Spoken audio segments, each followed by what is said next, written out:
Hi, my name is Alan Lashansky. I'm an intern on the Android team at Google, and today I'll be talking about some of the various methods you can use to animate fragments. So today I'm going to discuss a few different things, including how you can animate the switch between one fragment and another using fragment transaction. I'll talk about how you can create animations via code, using object animators to animate those fragments, as well as a couple of very useful callbacks in fragments that you can use to create very custom animations for your fragment transitions. So jumping straight at the demo, you can see here we have just an image, and this is a fragment that only contains an image. Tapping on it, it slides into the background and pops up another fragment. So this here is just another fragment containing text about the Golden Gate Bridge, which is our original image. Tapping once again slides that back out. So looking at it once again, tapping once slides it back in and into the background, has this kind of dimming effect where it darkens it, brings out the text fragment, and tapping once again slides out the text fragment, dims out that dark hover view, and animates the image fragment back out. So jumping straight into the code, there's a few different things to note here today. Firstly, there's some boilerplate code. We set up a click listener to switch the fragments every single time we click on the screen. And in switch fragments, the first thing you want to look at is here. So I create a listener at the end of which we're going to do the actual fragment transition. So I start a new transaction, and I call this method called setCustomAnimations. What setCustomAnimations does is take in 4 animated resource files that you can use to animate one fragment in, animate it out, and as well as when you're popping the stack for the fragment transaction, you can also pass the resource files for animating down the other fragment in and out. What you have to note here, though, is that I am passing in resource files for the text fragment sliding up and down, but I'm passing in zeros for the image fragment that I'm animating, because that's a little more custom. Then I add my text fragment onto my stack. I set that to null, and I commit my animation. So what this lets me do is later simply pop my fragment manager stack, and then my image fragment will come back up after the text fragment is animated out. So all of this is done at the end of an animation listener, and if you go here to slide back, that's where it's actually going to get executed. So I set up a few animations for the image fragment. I'm going to rotate it about the x-axis. I'm going to scale it so it rotates in the background, then scales and becomes a little smaller. And what I'm actually going to do as well is this mdark hover view, which is just a view with an opacity less than 1 and a black background color. It's gonna fade in over my image fragment. So one of the things that you can do with setCustomAnimations is add animations to other widgets or other items that you have on the screen.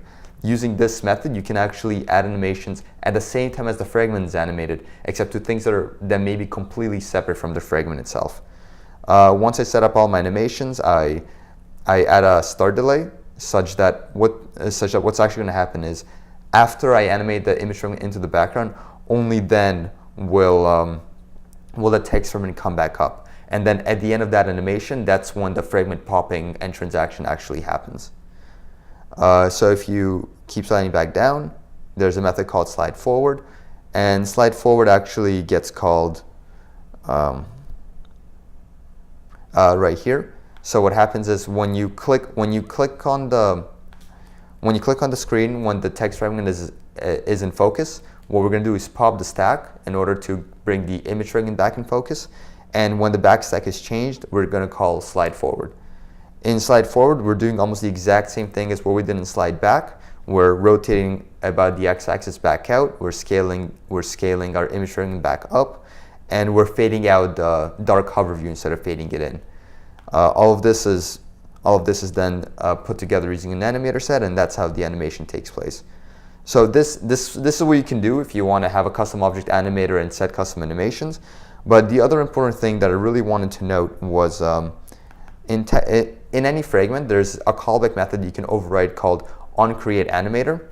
And the thing about onCreateAnimator is it's a method that gets called when you want to get the animation object for a fragment transaction. It has a few useful parameters you can use. But the key behind this is that you can essentially create any custom animation you want here and never be limited just to doing things in an animated resource file. And then if we actually just take a quick look at the resource file that we passed into setCustomAnimations, they're right here. we set up an object animator with a from value, a to value, a property name, and a duration. But one of the things I did here is I created a custom property called yFraction. And the reason I did this is because unlike in older Vue and tween animations, property animations are independent of what the container actually is. So if, for example, in tween animations, you could tell a view to animate from 0 to 100% of its parent's width, we can't do this with property animation. And I found a workaround for this by using yFraction. So in text fragment, there's a custom property, there's a in fractional linear layout, which is actually there's a custom property called yFraction. And so what happens when you create an object animator that animates the property yFraction, it's going to look for a setter called set yFraction. And given the setter right here, set yFraction, what I'm doing is animating a float value between 0 and 1. But since in runtime I can determine what the width and height of my screen is, I can actually just do some simple arithmetic and animate it from 0 to some certain percentage of its parent's container. So yeah, so those are some different ways of animating fragments, as well as a way to work around not having percent animations with object animators, unlike you did in older Vue animations. So I hope you enjoyed the video, and thanks.